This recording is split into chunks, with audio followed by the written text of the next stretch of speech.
Some things change, some stay the same.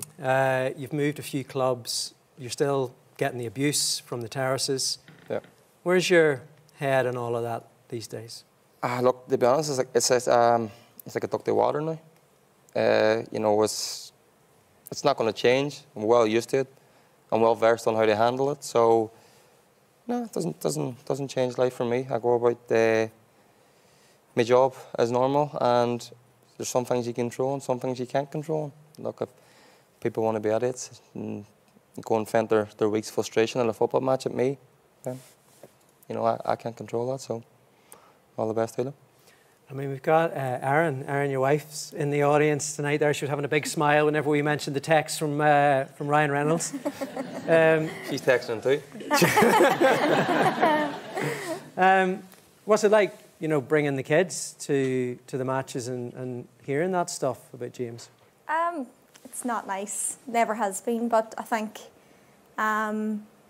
we have gotten a bit used to it over the years, and I just talk to the children now that they've gotten a bit older, and I just explain to them, look, you're going to hear not nice things shouted about Daddy, but that's just because he's in the other team. They don't want Daddy's team to win. That's kind of how we play it with them, like that. So they will ask the questions, and I'll try and be as honest as I can without bringing too much detail to it. Like, they're at an age now where they have the questions, so it can be tough, but I think we've handled it quite well with them so far. So.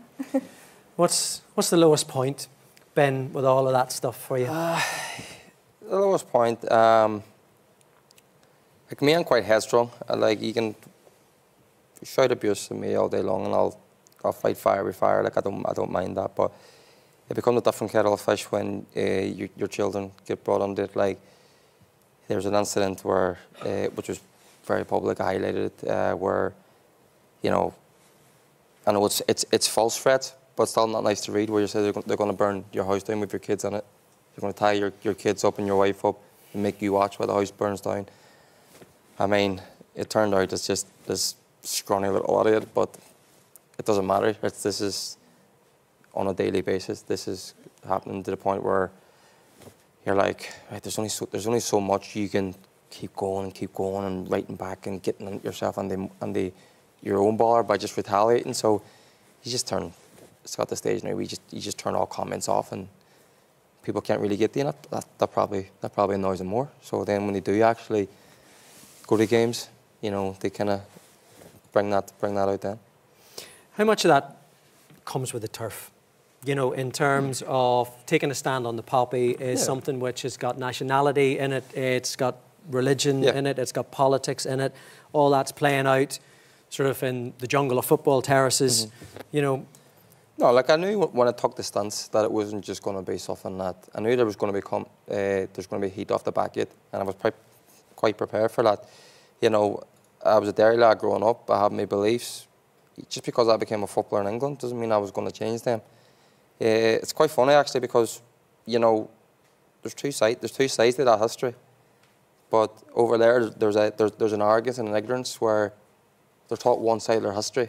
So they speak about, you know, the IRA and this and that as terrorists, and, you know, all this and that, and, you know, we look at the British Army as terrorists as well because of what they inflicted in my home city and throughout the north of Ireland. So, you know, like I said, there's two sides, you know, but over there you're taught one side, and they see themselves as quite arrogant and superior to us, and that's kind of been the frustration, because I understand their beliefs. I don't go around trying to, you know, push my beliefs on them. What I ask for in return is people have different backgrounds, people have different upbringings, different beliefs.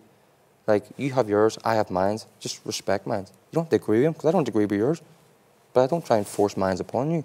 Or over there, it's trying to be forced upon me, and that's where I have an issue with. What's life like for you off the pitch in England? Well, the perception is quite different than the reality. Like, people think I'm mad. Like, they put it in a nice way. People think I'm mad. Like, I tell you that. I go to training. I come home from training. I work out at the gym at home. And that's it. I just like being in the surroundings of my home, in the comfort of with my children, just watching TV, just relaxing. I love to go to football. I go to the gym, and I spend time at home, and that's me happy. That's me settled in my element, happy as a pig in shit.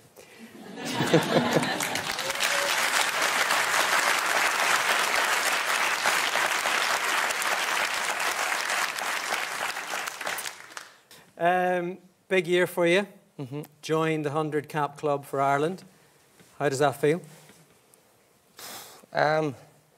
See, to be honest, I get asked that a lot. And it's a hard one to kind of explain because it hasn't sunk on you. Like, you know, the word I keep using a lot is special, but that kind of speaks for itself. I think I'm always been a type of person where, like, I don't really kind of, you know, reflect on things like there and then. I'm always kind of striving for what's next. I think that's important. I think when it's all said and done and I sit back, and I think that's when it'll truly hit home. Were you excited on the day? Oh yeah, like normally I try and go for an afternoon nap, and it just was not happening at all. So funny enough, I tried to go for an afternoon nap today as well, and that didn't seem to work today either. Well, normally when I'm at home, that's just out of the question. I've got 4 kids now, so if I come home from training and ask for a nap, you know, my wife, she would normally chuck something at me, so I don't even attempt it. So stay well clear. We know you're excited. We've got a little picture of you here with the president. This is you getting your 100th cap. There he is. Yeah.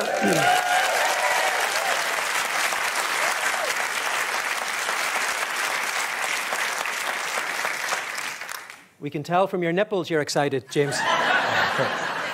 Yeah, it's a bit, Castor's a bit tight in the fitting, sort of, so. Yes, this is you and the family. There they are. How's the boss of the house doing? She's doing great. She's doing great. She gets a little bit emotional when we have to leave, but she's coming on leaps and bounds. If anything, she's excelling really, really well. You know, I was quite worried putting her in the mainstream because, you know, she is different.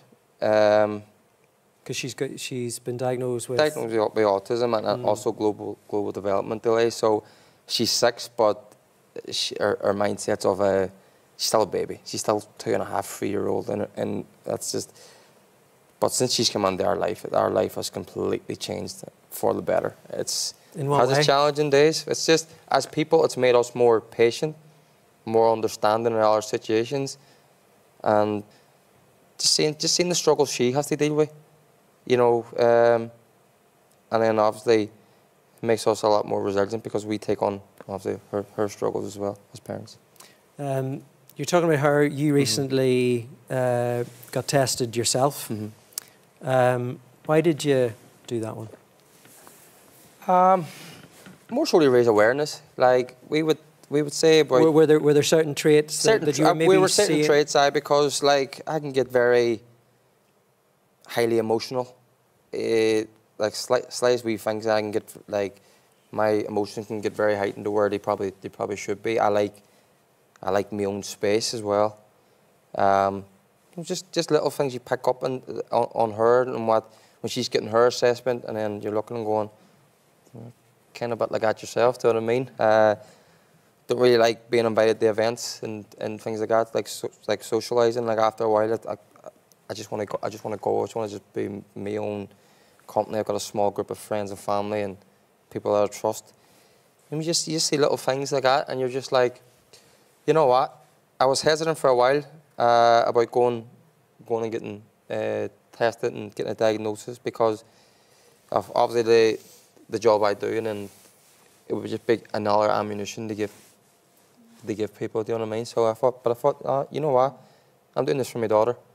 So if it helps me get a better understanding of her, I went and done the test, and it came back that I'm also on the spectrum, and I'm proud of it.